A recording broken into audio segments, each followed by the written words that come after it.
بسم اللہ الرحمن الرحیم نحمده ونصلی علی رسولہ الکریم اما بعد۔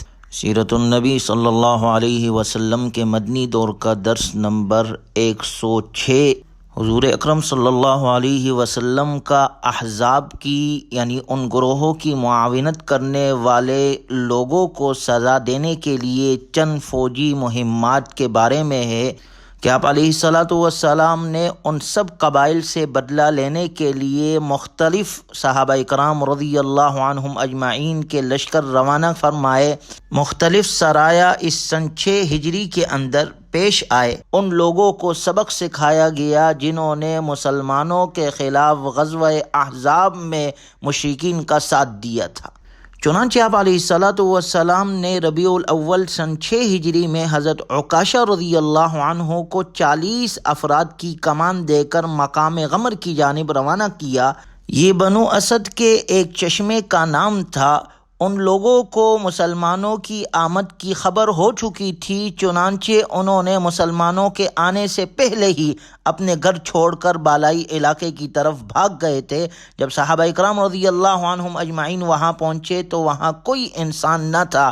حضرت عکاشہ رضی اللہ عنہ نے چاروں جانب جاسوس بھیجے لیکن مفروروں کا کچھ پتہ نہ چل سکا۔ صرف ایک شخص ہاتھ آیا اور اس نے دشمن کے مویشیوں کے بارے میں جگہ بتلائی۔ وہاں سے 200 اونٹ بطور غنیمت ملے۔ باقی تمام افراد اوپر پہاڑوں کی طرف بھاگ گئے تھے۔ یہ سریہ ربیع الاول سن 6 ہجری میں پیش آیا۔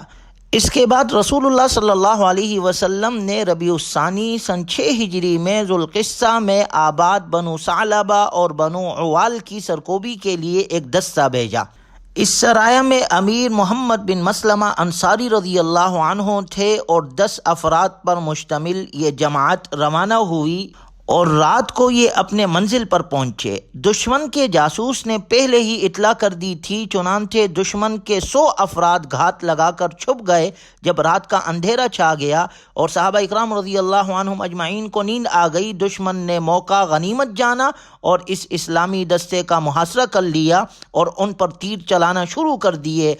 محمد بن مسلمہ رضی اللہ عنہ کی آنکھ کھلی تو انہوں نے اپنے ساتھیوں کو زور سے آواز دی اور کہا اپنے ہتھیار سنبھالو۔ یہ سنتے ہی سارے جان باز یکدم اٹھ کھڑے ہوئے اور دشمن کا مقابلہ کرنے لگے۔ کافی دیر تک دونوں طرف تیروں کا تبادلہ ہوتا رہا۔ چونکہ یہ حملہ اچانک تھا، تیر اندازی کے بعد صحابہ اکرام رضی اللہ عنہم اجمعین ابھی سنبھلے بھی نہ پائے تھے کہ انہوں نے نیزے نکال کر ایسی زبردست یلغار کر دی کہ محمد بن مسلمہ رضی اللہ عنہ کے تمام ساتھی شہید ہو گئے۔ محمد بن مسلمہ رضی اللہ عنہ خود بری طرح زخمی ہو گئے۔ یہ نڈال پڑے تھے۔ کفار نے سمجھا کہ یہ بھی شہید ہو گئے۔ ایک مشرک نے ان کے ٹخنے پر نیزہ مارا لیکن انہوں نے حرکت نہ کی، چنانچہ وہ سب کو شہید سمجھ کر واپس چلے گئے۔ کچھ دیر بعد اتفاقاً ایک مسلمان وہاں سے گزرا۔ اس نے دیکھا کہ مسلمانوں کی جماعت شہید کر دی گئی ہے۔ اس نے انا للہ و انا الیہ راجعون پڑھا۔ محمد بن مسلمہ رضی اللہ عنہ سمجھ گئے کہ یہ مسلمان ہے۔ انہوں نے حرکت کی تو وہ مسلمان ان کے قریب گیا اور انہیں کھانا اور پانی دیا۔ انہوں نے کھانا تناول فرمایا، پانی پیا، پھر وہ شخص انہیں اپنی سواری پر بٹھا کر مدینہ منورہ لے آیا۔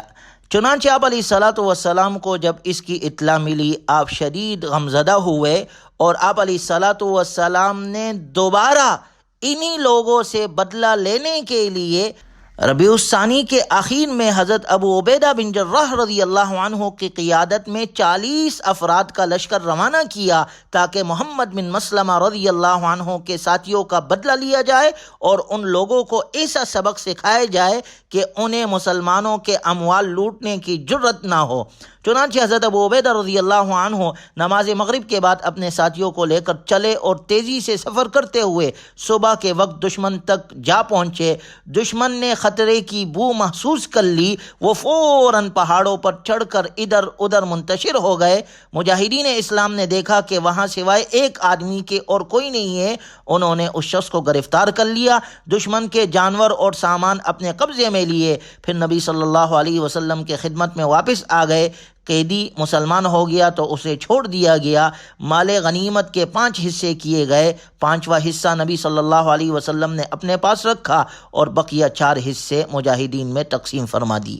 اسی طرح آپ علیہ الصلوۃ والسلام نے ربیع الاخیر میں زید بن حارثہ رضی اللہ عنہ کی زیر قیادت میں جموم کے جانب ایک لشکر روانہ کیا۔ یہ نجد کے علاقے میں ایک چشمہ ہے جہاں بنو سلیم رہتے تھے۔ غزوہ احزاب میں ان کے 700 جنگجو ابو سفیان کے ساتھ مل کر مسلمانوں کے خلاف برسر جنگ رہے، اس لیے ان کے خلاف تادیبی کارروائی ضروری تھی تاکہ وہ آئندہ ایسا اقدام نہ کر سکے اور انہیں معلوم ہو جائے کہ مسلمان اپنے دفاع کے ساتھ ساتھ دشمن کے علاقے میں گھس کر اینٹ سے اینٹ بجانے کی قدرت بھی رکھتے ہیں۔ جب مسلمانوں کا لشکر ان کے علاقے میں پہنچا تو وہ لوگ تتر بتر ہو گئے۔ صحابہ اکرام رضی اللہ عنہم اجمعین کو وہاں مزینہ قبیلے کی ایک عورت ملی، اس کا نام حلیمہ تھا۔ اس عورت نے بنو سلیم کے ایک مقام کا پتہ بتایا جہاں سے بہت سے مویشی، بکریاں اور قیدی ہاتھ میں آئے۔ حضرت زید رضی اللہ عنہ یہ مال غنیمت اور لشکر کو لے کر 2 دن کے بعد واپس مدینہ منورہ پہنچے۔ اس کے بعد جمادی الاولیٰ سن 6 ہجری میں رسول اللہ صلی اللہ علیہ وسلم کو اطلاع ملی کہ آپ علیہ الصلوۃ والسلام کے داماد اور حضرت زینب رضی اللہ عنہا کے خاوند ابو العاص قریش کا تجارتی کارواں لے کر شام سے واپس آ رہے ہیں، اور یہ اس وقت تک مسلمان نہیں ہوئے تھے۔ آپ علیہ الصلوۃ والسلام نے حضرت زید بن حارثہ رضی اللہ عنہ کو 170 سواروں کے ساتھ عیس کی جانب روانہ فرمایا۔ جب مشرکین کا قافلہ عین نشانے پر آ گیا تو مسلمانوں نے انہیں گھیر لیا۔ اس قافلے میں قریش کا بہت سارا مال اور صفوان بن امیہ کی ڈھیر ساری چاندی ہاتھ لگی۔ مسلمانوں کے لشکر نے وہ سارا مال مدینہ منورہ پہنچا دیا، اور اسی رات کی تاریکی میں ابو العاص جو مشرکین کے اس کارواں کے امیر تھے وہ بھی مدینہ منورہ آ گئے، اور حضرت زینب جو ان کی زوجہ تھی ان کے پاس پہنچے اور ان سے پناہ کی درخواست کی۔ حضرت زینب رضی اللہ عنہا نے انہیں اپنی پناہ میں لے لیا۔ ابو العاص رسول اللہ صلی اللہ علیہ وسلم کی خدمت میں فریاد کرنے اور اپنے مال کی واپسی کی درخواست کرنے آئے تھے۔ جب رسول اللہ صلی اللہ علیہ وسلم صبح کی نماز کے لیے تشریف لائے اور آپ صلی اللہ علیہ وسلم نے تکبیر تحریمہ کہی تو تمام نمازیوں نے بھی تکبیر تحریمہ کہی۔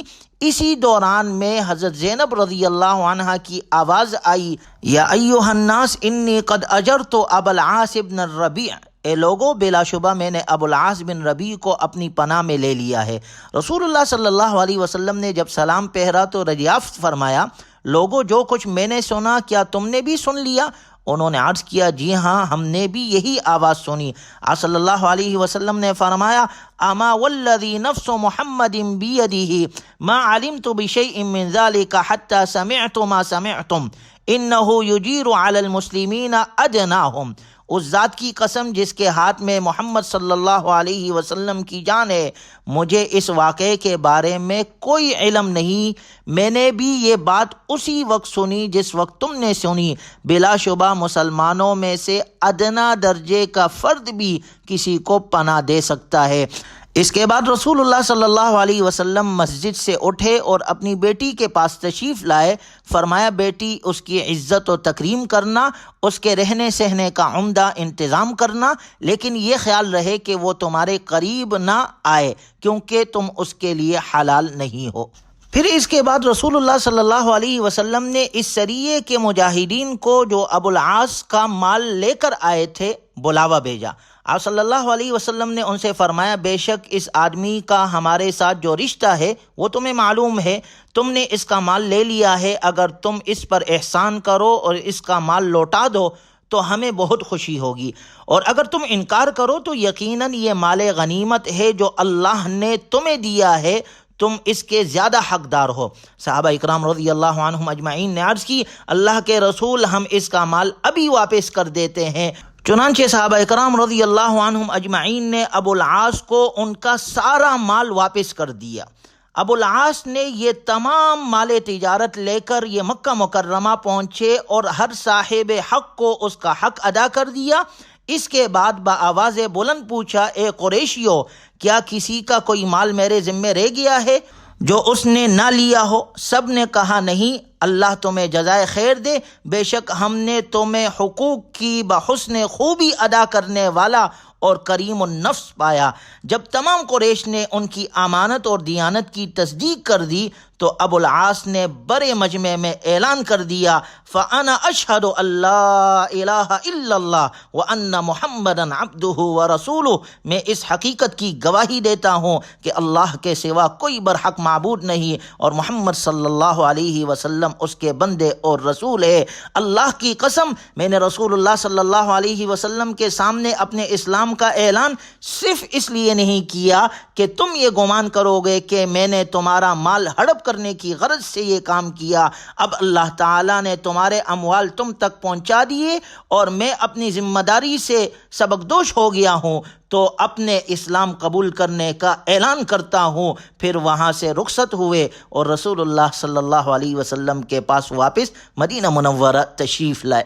حضرت عبداللہ ابن عباس رضی اللہ تعالی عنہما فرماتے ہیں کہ رسول اللہ صلی اللہ علیہ وسلم نے اپنی بیٹی زینب رضی اللہ عنہا کو 6 سال بعد پہلے نکاح ہی کی بنیاد پر ابو العاص رضی اللہ عنہ کے پاس واپس بھیج دیا، نیا نکاح نہیں پڑھایا۔ اور پھر غور کیا جائے تو اس واقعے کے اندر آپ علیہ الصلاۃ والسلام کے اس بے مثال حسن اخلاق سے متاثر ہو کر حضرت ابو العاص رضی اللہ تعالی عنہ مسلمان ہوئے۔ یہ آپ کے اخلاق تھے کہ دشمن کو حراست میں لینے کے بعد اور دشمن کے سارے مال پر قبضہ کرنے کے بعد بھی ان کے ساتھ کتنا اچھا سلوک آپ علیہ الصلاۃ والسلام نے کیا، اور آپ علیہ الصلاۃ والسلام کے اس سلوک کی وجہ سے وہ مسلمان ہو گئے۔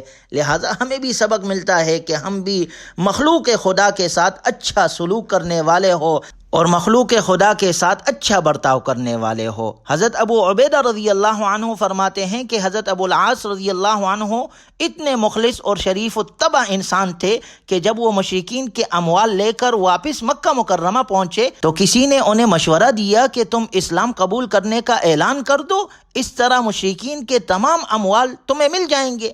ابو العاص رضی اللہ عنہ نے جواب دیا، اگر میں اپنے اسلام کا آغاز امانت میں خیانت کے ساتھ کروں تو یہ بہت برا آغاز ہوگا۔